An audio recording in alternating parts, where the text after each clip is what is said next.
So burnout. Burnout. Burnout is a thing that I've experienced many times in my almost 20 years of being in this industry. Burnout to me is feeling anxiety about going to work, not wanting to work, not feeling creatively charged, feeling emotionally exhausted. I'm a workhorse. It's in my genetics. I've just been working nonstop since I was 16 years old. And things like self-care have always been put on the back burner. My name is Steven Strauss. I'm the creative director at Spring Atelier. I've recently taken a break from hair tutorial videos to focus on this new video series, Shorter, which I've been thinking about for a while. This video series, with the help of many stylists and peers in the industry, ranging anywhere from a few years to 20 plus years of service, will explore some of the more emotional and psychological components that go into a career behind the chair, dealing with people in a high volume, dealing with more difficult customers, interpersonal burnout, where do personal boundaries lie with clients. We'll talk to some stylists in the Hudson Valley and get some different perspectives on what it is to work in an industry which has a very personal touch, and how to stay motivated and how to have longevity in our careers behind the chair in this very uniquely personal field. I'm Mariana Fitzgerald, and I own this studio, Uptown Hair Studio in Kingston, and I have been doing hair since I started assisting when I was 20. Now I'm 39. I would say, especially when I was younger, was definitely on like the shyer side of the spectrum, and I think my personality is a pretty good balance of introvert and extrovert. My name is Sarah. I've been in the industry 21, going on 22 years. I would say I'm more of an introvert, but when I'm in my social element at work, I thrive. My name is Melissa Megan. I own Chroma Salon. I've been doing hair for 23 years.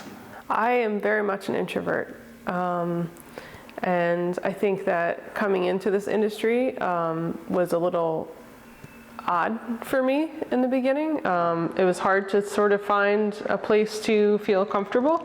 My name is Nicole Salazzo. I have been here in Nicole's Beauty Nook for about 3 years now. I've been in the industry for a little over 10. I am absolutely an introverted extrovert. I am upbeat and kind of outgoing in my environment, but when I am home, I'm entirely one to enjoy my alone time. I love to be alone. My name is Erin Scoville. and what else would you like to know? I'm a people person. I got easiest to get along with in my high school.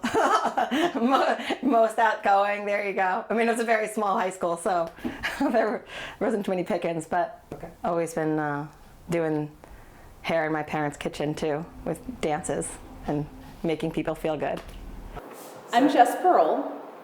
I am a salon owner, a hairstylist, and a Paul Mitchell National trainer. So as a child, I was not a people person. I was very shy. I was always grabbing onto mom. I didn't want to be talking to anybody, stranger danger, all of that. But definitely as I came into my own and started discovering the music scene and getting into being in a punk rock band and all that, I started becoming more, I guess, extroverted. I thrive off of people. I thrive off of people's energy. I love talking to people. When I'm at the grocery store, I'm usually talking to the person in front or behind me. I do specifically remember when I started beauty school and we started doing our, what did they call them, like clinic days, floor days, that I had to work on that skill set of being able to talk to anybody. And it was something that, yeah, it was like a particular goal that I set out to not like achieve, but to work on during that time, where it was like it was really fun for me to do hair, but I was also like, I need to really work on chatting with people because I feel awkward when it's quiet. I just do. So even though I was just saying I'm like a quiet type of person, I actually am a total chit chatter when it comes to somebody being in my chair. Like I don't want to say like I don't stop, because I try to read people, but I'm really more comfortable when the conversation is flowing like the whole time. I remember being in beauty school in like the freshman classroom and going over textbook work, and the teacher said on page whatever it was, you're going to find a statistic, and I want everyone to remember that statistic. And the statistic was that, I'm going to butcher it, but I think it was 75% of clients come to you for your personality, for you, and the other percent comes for the hair. And in that moment I said, okay, so it's not just about hair. I was one of those stylists, like I didn't want to be a stylist forever. I didn't grow up doing Barbie hair and things like that. I'm very nerdy, like I'm a gamer. I like art and comic books, and I went to college for 3 years and studied vet science. I wanted to work with animals, and so when I went to beauty school, it was very much in the beginning like, oh, this is just something I'm gonna do because it's fun and I'll figure out what to do next, And I didn't think that it was important enough. I guess I felt very much like it was very shallow and sort of vanity and product focused, and I wasn't really into that vibe. But when I went to beauty school, we used to do free haircuts for practice on a local battered women's shelter.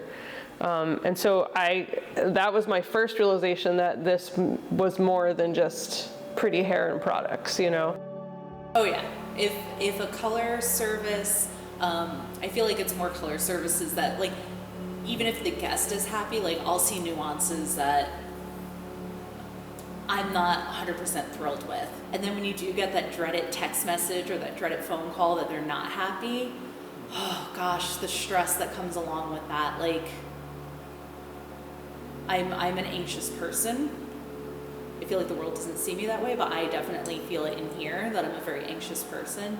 That will throw me into a whirlwind, and it'll carry with me for sometimes a week, sometimes more than that. Or like, I'll think about a color service that I did like 5 years ago that didn't go quite right, and I never saw them again. And that's a rough part of the industry, just like always seeking perfection but never quite being perfect. I started when I came back to the Hudson Valley. I worked in Wappingers, and I went to a salon, and I remember that's when like balayage started to become really, really big. And I had a girl come in. She was a teenager, and she wanted a balayage, and she had actually just had a really bad experience. Her mom had recently passed away, and I remember going in the back, and I was like, I got this. I'm gonna make this girl like so happy, because my heart had broken for her. And I did my first balayage, and there was like spots everywhere. There were lines. And I went home, and like for 2 weeks straight, I was like, I felt like I ruined her life. I felt like this is it for me. And it was terrible. And I really contemplated, like, is this what I want to do anymore? That was probably something I'll never forget. My husband would probably tell you I was like in the basement crying for like 2 weeks straight. Yeah. So that was a huge thing for me. And do you find it hard, like, taking it home with you? I take it home with me all the time. There are so many times that I look at something that I've done and I'm like, oh. And then sometimes I feel like in my head, oh, I can't charge the right amount because I don't love what I did. And I do take it home. And sometimes it's hard for me to sleep. But that need to please people, yes. and then feeling like they're not Yes. totally happy and internalizing that is... That's a huge thing for me. I self-identify as a bleeding heart empath. I want to make everyone happy. If my client's not happy, there's a good chance I'll lose a little sleep that night. Yeah. So yes, there's a heavy emotional part of myself that just wants to please people. And although I try to keep it professional, sometimes those lines get blurry.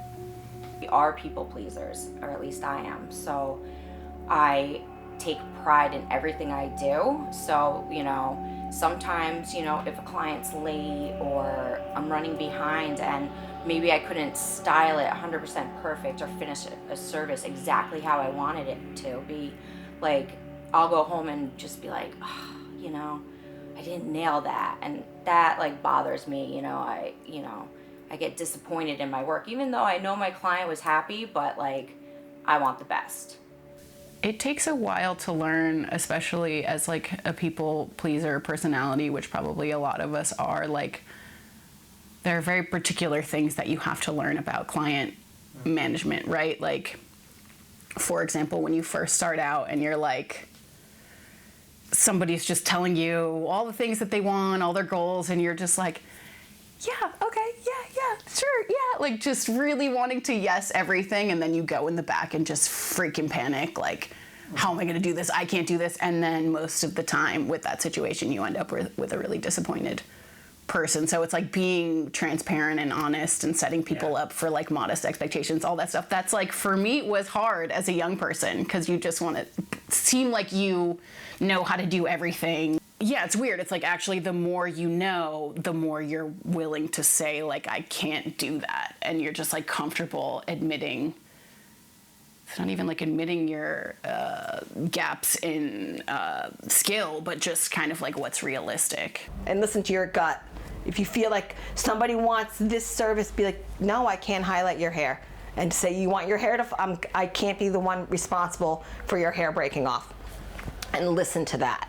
Because if you do it and you're gonna be like, oh, I wish I would have done it. I wish I didn't do it. And like, listen to that and be like, maybe you should just go somewhere. Let the other person ruin their hair. You don't, just know that. And hair does grow back. There is a thing.